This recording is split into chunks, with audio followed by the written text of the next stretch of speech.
So Athena works across public spaces like schools and malls and also enterprises, right?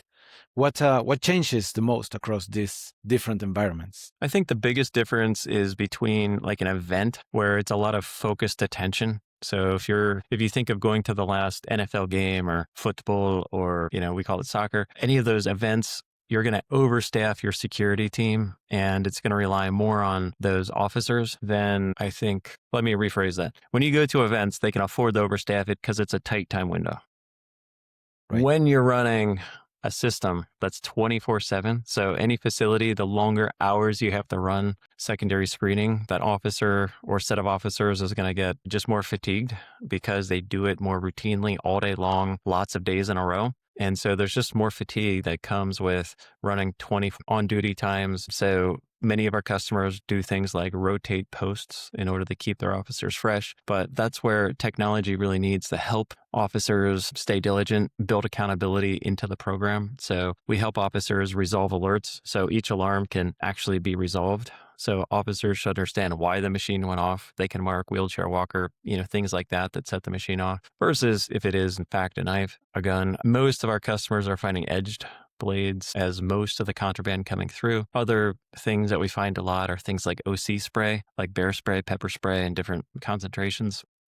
So things that are legal and people are not allowed or prohibited to bring into a facility are what we most commonly find. Work blades, probably number one. So that's what we're trying to help our customers prevent from coming in because that's their threat target they're threat targeting that decides if they want to try and keep that out or not. But really the biggest difference is if you have a concentrated effort of human staffing at a event or venue versus 24/7, you're going to have to more thinly staff that necessarily. So those are the biggest differences.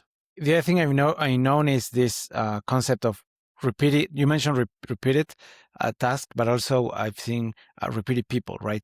You see the same people over and over, and you kind of make I don't know if friend is a word, but a friendly relationship. So I had this story where there was a military checkpoint in Mexico, and there was this little old man just walking through, and they checked them for the first time, but every day was passing through and nobody, they wouldn't check them, right?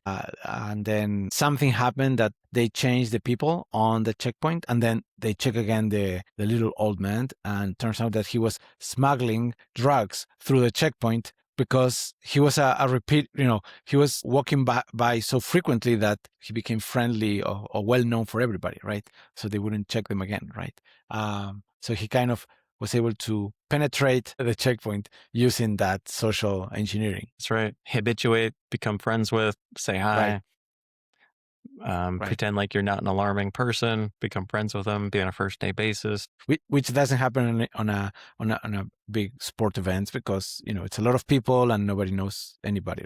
Their alert is higher. Yeah. I would say social engineering is for business process outsourcing for a whole set of customers that are new to using any kind of metallic threat screening coming on board because they're actually afraid of electronics coming in. So we've been able to also build a better mobile phone detector, the same technology, in order to keep out smart devices, smart glasses. More and more people have, it's millions of smart glasses that are being sold every year now. And so all of a sudden, companies don't want those allowed in because that's how they can steal data as a new form of contraband, a new way of socially hacking a company. Right.